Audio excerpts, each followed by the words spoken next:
पहाड़ पर सफेद तांडव भारी पड़ गया है और जिंदगी बचाने के लिए जंग जारी है। उत्तराखंड के चमोली में आए एवलांच में फंसे 54 में से 50 मजदूर बाहर निकाल लिए गए, लेकिन 4 मजदूर अभी कहां हैं ये किसी को पता नहीं। उनकी तलाश चल रही है। राहत बचाव की टीम जुटी है, लेकिन घंटों की मशक्कत के बाद भी अभी वो नहीं मिले हैं। अब दिल्ली से हाईटेक मशीन मंगाई गई है, लेकिन सवाल यह है कि नई मशीन लापता लोगों को कब तक खोज पाएगी।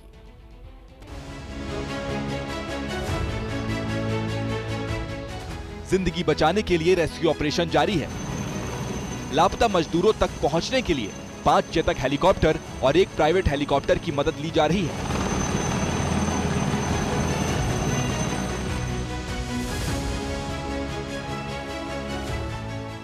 यही नहीं, दिल्ली से GPR यानी ग्राउंड पेनिट्रेटिंग रडार मंगाया गया है, जिसकी मदद से मजदूरों की तलाश की जाएगी।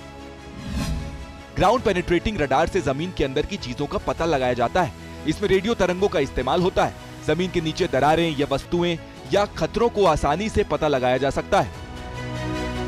इसीलिए इस रेस्क्यू ऑपरेशन में GPR की भी मदद ली जा रही है।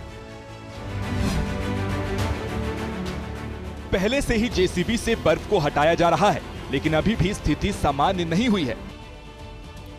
रेस्क्यू ऑपरेशन में ITBP, BRO, SDRF और NDRF की टीम लगी हुई है। सीएम धामी 2 बार माणा का दौरा कर चुके हैं। PM मोदी से लेकर गृह मंत्री अमित शाह भी इस पूरे हालात पर नजर बनाए हुए हैं। 2022 में PM मोदी माणा गांव का दौरा करने पहुंचे थे, इसीलिए इसे लेकर प्रधानमंत्री ज्यादा चिंतित हैं। अगर मौसम सही रहता तो अब तक रेस्क्यू हो जाने की उम्मीद थी, लेकिन वेदर विलन बनकर सामने खड़ा हुआ है।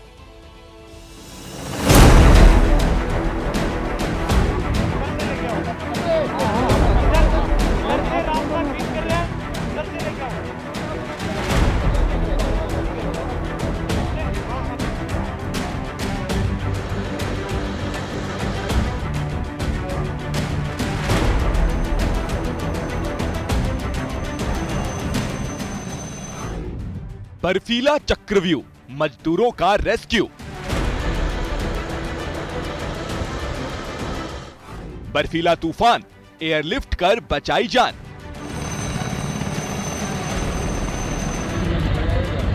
अंदर भीड़ को आगे नहीं आना।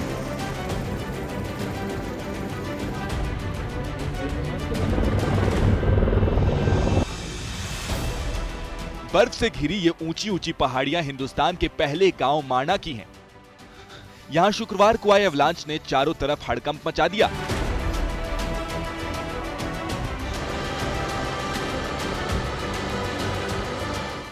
जिसकी चपेट में BRO के मजदूर आ गए और बर्फ में दब गए। ये सभी मजदूर सेना के आवागमन के लिए रास्ते से बर्फ हटाने का काम करते थे, लेकिन एवलांच की रफ्तार इतनी तेज थी कि किसी को संभलने का मौका ही नहीं मिला। हादसे के वक्त सभी मजदूर कंटेनर में सो रहे थे। यही वजह थी कि सभी बर्फ में दब गए। सेना के जो 3 हेलीकॉप्टर हैं, जिसमें 5 चेतक हेलीकॉप्टर हैं, वो माणा पहुंच चुके हैं, जिनसे जो सैनिक माणा के अंदर उतारे गए हैं वो 8 फीट ऊंची बर्फ में, मतलब 8 फीट तक जो बर्फ वहां पर जमी हुई है, उसमें पैदल चलकर श्रमिकों को खोजने का काम कर रहे हैं। खराब मौसम, ऊंचे पहाड़, भारी बर्फबारी, ये सभी चुनौती बनकर खड़े थे, लेकिन सेना ने कोई कसर नहीं छोड़ी। जैसे ही बर्फ में मजदूरों के दबे होने की खबर आई, सेना रेस्क्यू ऑपरेशन में जुट गई। तस्वीरों में देख सकते हैं कि कैसे सेना के जवान बर्फ में दबे मजदूरों को निकालकर बाहर ला रहे हैं। ये ITBP, BRO, SDRF और NDRF की कोशिश का ही नतीजा था कि हादसे वाले दिन ही 33 मजदूरों को बर्फ से निकाल लिया गया, लेकिन खराब मौसम और रात का अंधेरा रोड़ा बन गया।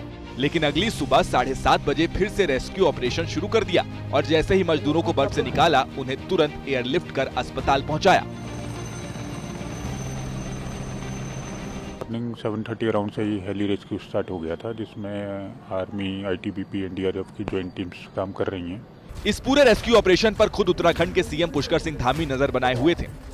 हमारा प्रयास है जल्दी से जल्दी सभी जो फंसे हुए श्रमिक हैं, सभी जल्दी से जल्दी बाहर निकले, सभी को सकुशल बाहर निकाला जाए, उसके लिए हर संभव प्रयास चल रहे हैं।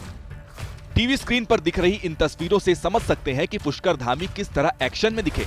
2 बार माणा दौरा किया, घटनास्थल का हवाई सर्वे किया, जितने मजदूरों को रेस्क्यू किया गया उनसे बात की और हर संभव मदद का भरोसा दिलाया। इस दौरान पुष्कर धामी अधिकारियों के साथ हाई लेवल बैठक भी करते नजर आए और इस पूरे घटनाक्रम की जानकारी प्रधानमंत्री नरेंद्र मोदी और गृह मंत्री अमित शाह को भी दी। सारी जानकारी ली है और हर संभव सहायता का उन्होंने आश्वासन भी दिया है और पूरे प्रदेश भर के अंदर अन्य जगह पर बारिश के बाद, इस बर्फबारी के बाद क्या स्थिति है उसके बारे में भी उन्होंने जानकारी ली और केंद्र सरकार और आदरणीय प्रधानमंत्री जी का कार्यालय लगातार यहाँ संपर्क में है। जो बर्फ के एवलांच के कारण से जो घटना घटी है, सेना के उच्च अधिकारी वहाँ हमारे पहुंचे हुए हैं। सभी लोग संयुक्त ज्वाइंटली इस अभियान को एक सुरक्षित कैसे निकले पहुंचे, इस पर सब जुटे और सभी वहां से रेस्क्यू कर उचित स्थान पर हेलीपैड में पहुंचाया जा रहा है। इस पर सरकार और हम सब लोग लगातार निरंतर बातचीत कर रहे हैं। रेस्क्यू ऑपरेशन के दौरान ऋषिकेश एम्स के डॉक्टर भी अलर्ट मोड पर दिखे। कुछ एक मरीज हैं जो बॉर्डर रोड ऑर्गेनाइजेशन के हॉस्पिटल हैं, उसमें शिफ्ट कर दिए गए हैं। हम लोग उनकी साइट के साथ इन टच हैं और प्रिपेयर्ड हैं पूरी तरह से एम्स ऋषिकेश में, क्योंकि हमारा ट्रॉमा सेंटर जो है वो हेली एम्बुलेंस से मतलब लैस है और अभी हमें कोई ज़रूरत पड़े तो हम पेशेंट्स को वहाँ से ला सकते हैं। बता दें कि उत्तराखंड के ऊंचाई वाले कई इलाकों में बीते 24 घंटों से बर्फबारी हो रही है, जबकि निचले इलाकों में बारिश का दौर जारी है, जिसमें केदारनाथ धाम, त्रियुगी नारायण, तुंगनाथ, चोपता में करीब 4 से 5 फीट तक बर्फ गिरी है। मौसम विभाग ने उत्तराखंड में भारी बारिश और बर्फबारी का ऑरेंज अलर्ट जारी किया है, लेकिन चमोली के माणा में आए एवलांच के पीछे ग्लोबल वार्मिंग बड़ी वजह मानी जा रही है। दरअसल जब भी उत्तराखंड में बर्फबारी होती है, उसके बाद आसमान साफ होने लगता है, तेज धूप निकलती है तो ग्लेशियर की निचली परत पर काफी वजन आ जाता है। इससे ग्लेशियर में क्रैक आ जाते हैं और जब ये ग्लेशियर टूटते हैं तो इस तरह के हादसे होते हैं। हालांकि मौसम विभाग ग्लेशियर्स की रेगुलर मॉनिटरिंग करता है, लेकिन माणा में इस तरह का हादसा हो जाएगा ये किसी को अंदाजा नहीं।